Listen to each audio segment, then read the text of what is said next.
Halo pemirsa, apa kabar Anda di seluruh Nusantara, dari Sabang sampai Merauke, dari Miangas sampai Pulau Rote. Jumpa lagi, saya Doni The Kaiser mengajak Anda untuk mengupas berbagai program dan kebijakan pemerintah dalam program Merah Putih.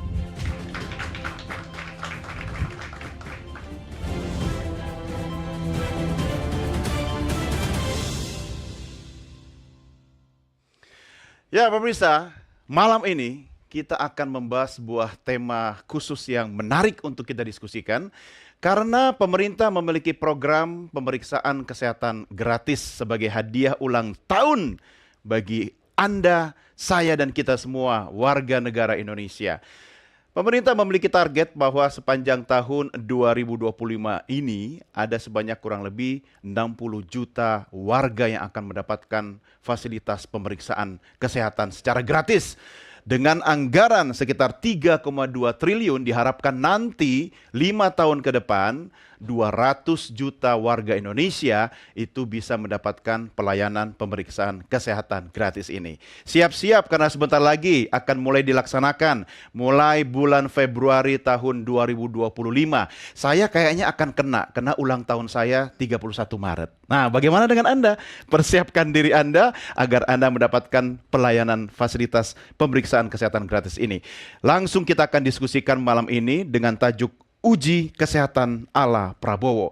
Ya pemirsa, kami sudah hadirkan narasumber yang akan menjadi panelis dalam program Merah Putih edisi malam hari ini. Saya perkenalkan satu persatu, mulai dari ujung sebelah kanan. Ini sahabat lama yang sudah lama tidak berjumpa, karena sudah sibuk mengurusi para dokter. Dr. Muhammad Adib Humaydi, Ketua Umum Pengurus Besar Ikatan Dokter Indonesia. Dr. Adib, apa kabar? Alhamdulillah. Baik, sehat dok? Johnny, alhamdulillah. Luar biasa. Kenapa kok nggak pakai putih-putih dok? Karena ini supaya lebih netral. Asik. kayak kampanye pilkada aja. Oke, terima kasih Dr. Adib sudah bersama kita. Kemudian saya bergeser ke sebelah kiri. Beliau ini adalah Ketua Umum Asosiasi Klinik Indonesia, tapi juga anggota Majelis Disiplin Profesi Kementerian Kesehatan Republik Indonesia. Terima kasih sudah hadir Dr. Edi Junaidi. Dok, apa kabar dok? Baik, alhamdulillah. Sehat? Sehat. Jangan lupa mikrofonnya. Kita sehat. Harus sehat ya dok ya? Harus sehat. Oke, kalau klinik-klinik kita sudah siap nih? Siap. Seluruh Indonesia ada berapa klinik? Harus siap. Sebenarnya total klinik itu kurang lebih hampir 20.000. 20.000? 20.000. Oke, soal cukup atau tidak, soal program pemerintah nanti kita diskusikan Nanti. ya. Oke, terima kasih. Kemudian saya bergeser ke sebelah kanan. Ini baru kali ini program Merah Putih semua narasumbernya dokter. Ya, saya juga dokter tapi dokter komunikasi ya. Sebelah kanan saya seorang praktisi kesehatan masyarakat yang juga aktif di Rumah Sakit Umum Daerah ya, yaitu Dr. Ngabila Salama. Dr. Ngabila apa kabar? Selamat malam, baik Mas Doni. Sehat? Sehat, alhamdulillah. Sehari-hari tugas di mana?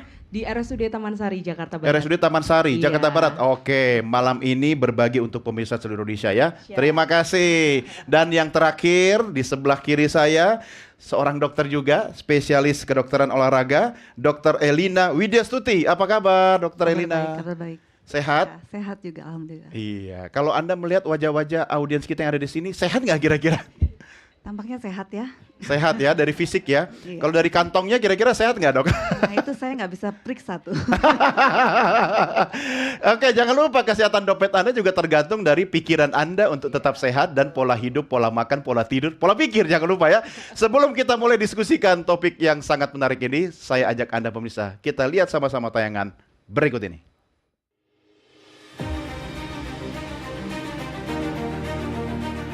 Masyarakat yang berulang tahun akan mendapatkan hadiah dari pemerintah berupa fasilitas medical check-up secara gratis yang dimulai Februari 2025. Program ini dibuat bukan tanpa sebab. Di Indonesia, 1,5 juta warga meninggal setiap tahunnya akibat stroke dan jantung.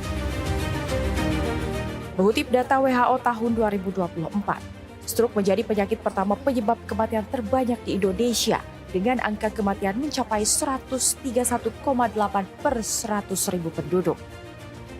Disusul serangan jantung atau iskemik jantung, menjadi penyakit terbanyak kedua yang menyebabkan kematian dengan jumlah kasus mencapai 95,68 per 100.000 penduduk.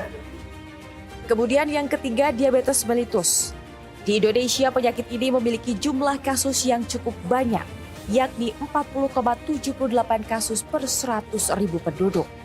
Inilah yang menjadi dasar Presiden Prabowo membuat program prioritas screening gratis.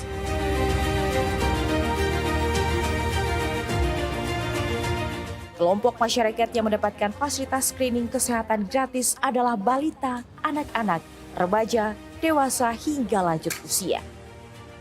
Screening kesehatan gratis ini akan mencakup pemeriksaan untuk 14 jenis penyakit yang bertujuan untuk mendeteksi berbagai kondisi tubuh sejak dini. Medical check-up gratis segera akan kita luncurkan dan itu akan dibagi by usia. Jadi di bawah balita, medical check-up-nya sudah screening ini. Beda dengan medical check-up yang teman-teman lakukan di rumah sakit, karena itu untuk golongan menengah ke atas ya. Ini bayangkan untuk seluruh masyarakat Indonesia. Jadi beda istilahnya dengan yang seperti yang dilakukan di rumah sakit, ini dilakukan di puskesmas untuk kelompok balita. Jadi baru lahir pun ada tuh screening yang harus dilakukan. Ada beberapa syarat yang harus diikuti dalam program ini. Salah satunya harus mendownload aplikasi Satu Sehat. Program yang diinisiasi Presiden Prabowo Subianto ini akan menyerap anggaran 3,2 triliun rupiah dan diklaim bakal menyasar 280 juta orang. Tim Liputan NTV melaporkan. Kata teman saya sambil bercanda, para dokter, kenapa stroke itu menempati posisi tertinggi? Karena khususnya para suami terlalu sering melihat stroke belanja. Oke, itu bukan bahasan kita malam ini. Dokter Adib, 60 juta orang target per tahun dan diharapkan dalam 5 tahun 200 juta. Ya kita harap semua lah warga negara ya. Menurut Anda realistis nggak? Ya, jadi yang pertama tentunya kami mengapresiasi ya program yang dilakukan oleh Pak Presiden Prabowo ini, karena sebenarnya di dalam satu pola untuk penata laksanaan penyakit, maka yang harus dilakukan jangan nunggu sakitnya, tapi kita harus paradigmanya adalah paradigma sehat. Sehingga dalam satu upaya paradigma sehat itu ada namanya prevention and promotionnya. Ya. Tapi pada saat kita mau bicara prevention, kita punya nggak sih peta data mapping tentang penyakit yang ada di seluruh penduduk Indonesia? Punya nggak kita? Ada nggak? Nggak ada. Mungkin di BPJS ada. Karena di data BPJS. paling bagus sebenarnya ada di BPJS sebenarnya. Nah, cuman yang jadi masalah bagi kita pada saat kita ingin menarik data tadi sebagai salah satu parameter untuk membuat sebuah kebijakan, inilah yang menjadi penting. Jadi kalau saya tidak melihat dari aspek targetnya, tapi kita harus melihat sekarang adalah aspek siapa yang akan mendapatkan, ya. Karena kalau saya mau coba benchmarking saja di Jepang. Kenapa Di Jepang? Jepang? Pola yang sudah dilakukan oleh Jepang dalam general check up, yang itu kemudian sequence-nya itu jelas. Apa maksudnya jelasnya? 1, 0 sampai 6 tahun. Itu pemeriksaannya apa? Kemudian 6 sampai 18 tahun untuk usia sekolah. Kemudian ada kelompok yang kemudian dilakukan juga untuk yang kelompok yang di atas 18 tahun sampai ke arah employer, pekerja sampai retirement-nya juga. Usia produktif itu. Usia ya. produktif. Nah, terus kemudian ada yang kelompok lansia. Kenapa ini perlu ada sequence yang berbeda? All itemnya juga berbeda. Pola penyakit, resiko penyakitnya Iya. berbeda. Iya, iya. Antara 0 sampai 6 tahun sampai lansia itu berbeda. Tidak bisa dipukul rata semua Ini ya. yang menjadi sangat penting, sehingga kita nggak bicara sekarang ini kita mau target 60 juta pasien, tapi apa yang ingin kita harapkan dapatkan, karena buat kami ini sangat kami dukung. Karena apa? Kalau ini berhasil kita lakukan 1 tahun ini 60 juta, kita punya peta 60 juta penduduk Indonesia. Iya, iya. Nanti 5 tahun, enggak. Cuman nanti kemudian yang namanya general check up, ya, yang pasti akan ada banyak pertanyaan dari masyarakat. Ini cuma tahun ini aja enggak?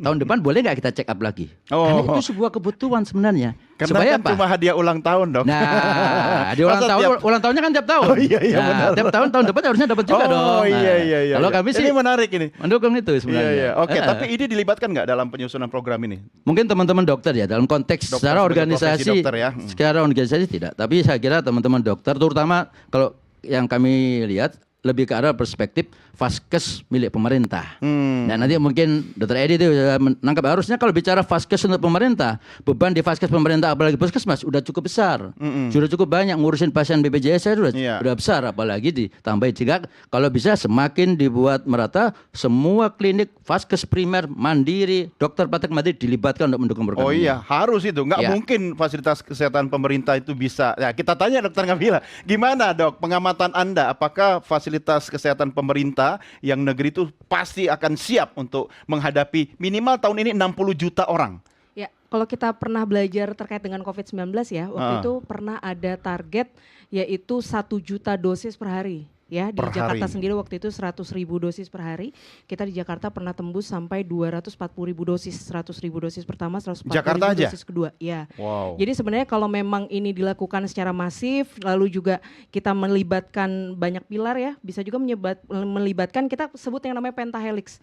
Ya, di mana pemerintah adalah pemimpin dan penjahit kolaborasinya, lalu selanjutnya ada swasta, lalu ada organisasi masyarakat tentunya ya, lalu juga ada akademisi dan pelajar dan juga ada media. Nah, ketika pemerintah di sini bersatu padu, artinya pemerintah pusat dan daerah, lalu juga ada unsur kalau kita bilang 3 pilar, ada dari TNI, Polri bersatu, itu saya rasa juga akan lebih memperkuat. Apalagi tadi Dokter Adib sampaikan juga bisa juga melibatkan unsur daripada masyarakat ya, dalam hal ini asosiasi klinik dan lain sebagainya. Jadi bisa Cuma lebih kan masif pemerintah lagi. katanya fokusnya bukan rumah sakit, puskesmas kan yang akan Iya. dijadikan sarana utama untuk Betul, karena pemeriksaan memang ini. integrasi layanan primer itu memang ada 3 nyawa utamanya. Yang pertama adalah promosi kesehatan baik secara digital maupun konvensional melalui kader, RT, RW segala macam. Yang kedua itu adalah pencegahan, yaitu pencegahan penyakit menular dan tidak menular dengan imunisasi, tidak menular dengan pola hidup sehat ya, seperti cerdik dan lain sebagainya.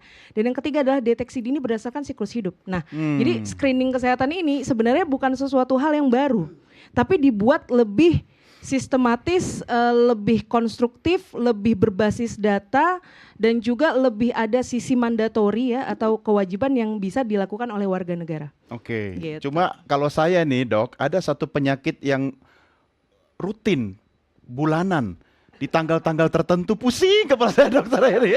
Dok, klinik bagaimana nih? Siap menyambut tantangan ya, tidak usah kita menghitung dulu soal statistik, tapi ini kewajiban bersama. Anda mensikapinya seperti apa? Baik, terima kasih Pak Doni. Memang ini suatu program ya seperti dikatakan Mas Adib tadi, ini suatu program yang baik. Karena bagaimanapun program ini adalah menunjang untuk bagaimana masyarakat Indonesia itu untuk bisa mengetahui dia akan langkah kemana dan penyakitnya dari awal terdeteksi sudah ketahuan sehingga ke langkah ke depan apa langkah yang harus diambil. Nah ini sangat penting sekali. Contoh kalau kita kemarin ya, contoh saja waktu COVID misalnya, itu kan orang tidak tahu dia komorbid. Orang tidak tahu dia ada penyakit DM. Orang tidak tahu ada penyakit lain. Maka begitu dia berkeliaran di masyarakat sehingga terkena dia COVID, maka kita dengar kemarin pada saat COVID, banyak kan yang orang-orang yang meninggal itu adalah orang yang punya komorbid. Betul. Nah ini karena dia tidak tahu dirinya tuh ada komorbid. Maka dengan program ini, jika suatu saat mudah-mudahan tidak terjadi, jika ada pun nanti wabah kembali, orang ini udah tahu deteksi dirinya. Oh saya sudah ada penyakit ini, jadi saya tidak boleh bergaul ke sana, tidak boleh merubah ke sana, sehingga dia menjaga diri. Nah inilah satu keberuntungan, memang ini programnya sangat bagus ya. Ini menurut saya ini program luar biasa, program mungkin bukan emas lagi ya, di atasnya program emas itu ya. Platinum. Platinum Harus kita apa, dukung ya. dukung benar. Nah. Tetapi bagaimana? Tadi dikatakan Mas Adib. Nah apakah ini hanya melihat angka saja? Atau rutinitas saja? Atau bagaimana? Atau hanya sekali saja? Kemudian orang yang selama 5 tahun cuma sekali? Atau bagaimana kontinuitasnya? Nah, ini juga harus kita pertanyakan. Ya, karena dan kalau kita lihat ingin. target pemerintah itu kan 200 juta dalam 5 tahun. Iya. Itu kan belum semua warga juga kan. Betul. Artinya mungkin kalau melihat statistik ini kita minimal 5 tahun sekali kali ya. Betul. Nah kami dari asosiasi klinik sebenarnya ini suatu program yang memang baik dan kami harus tampung. Kami harus siap. Kenapa? Kami tahu dengan 60 juta itu aja, kalau untuk medical check up saja, pemeriksaan gratisnya aja, saya yakin puskesmas nggak cukup, nggak mampu. Berapa tadi total klinik seluruh Klinik Indonesia? kita kalau sebenarnya ya, ini yang banyak yang tidak terdata. Oh, Nah oke. kalau yang terdata sih kita tuh kurang lebih ada sekitar 6 ribuan lebih lah. 6 ribuan 6 ribuan ya. lebih yang terdata di kita ya. Di asosiasi klinik Sebentar, itu ada. sebentar. Kalau puskesmas ada yang tahu nggak? Dokter Adi, Dokter Nabila? data soal Sekitar 10.000 puskesmas 10 itu ribuan. mendapatkan USG dari pemerintah. seluruh Indonesia. Ya, seluruh Indonesia. Oke. Kurang lebih 10.000 Masih tetap puskesmas. nggak cukup kayaknya ya. Sebenarnya gini, kalau dibilang nggak cukup, kita lihat proporsi sekarang. Sistem sekarang kita lihat kesehatan sekarang sistem kapitasi. Nah kapitasi ini, makanya saya bilang kalau nanti akan pemeriksaan gratis ini akan dilakukan oleh puskesmas saja, karena terus terang ya, ini pemeriksaan gratis ini kan fokusnya pada FKTP. FKTP itu pada fasilitas pelayanan kesehatan tingkat pertama. Ya, pada fasilitas tingkat pertama ini terdiri dari puskesmas, klinik dan praktek mandiri, ya baik dokter gizi. Nah, tapi praktek mandiri itu belum tentu punya fasilitas Iya, penunjang iya. untuk pemeriksaan gratis. Betul. Ya, udah pasti klinik. Nah, pertama adalah identifikasi. Identifikasi kalau 60 juta ini tidak mungkin orang akan berbondong-bondong rebutan daftar jadi 60 juta. Tidak mungkin. Nah, ini satu pekerjaan yang harus kita lakukan adalah identifikasi. 60 juta ini dari mana kita mulai? Ya. Oke, usia dari 0 sampai balita sampai 5 tahun. Oke, ini yang mana yang kita mulai? Yang kriteria mana?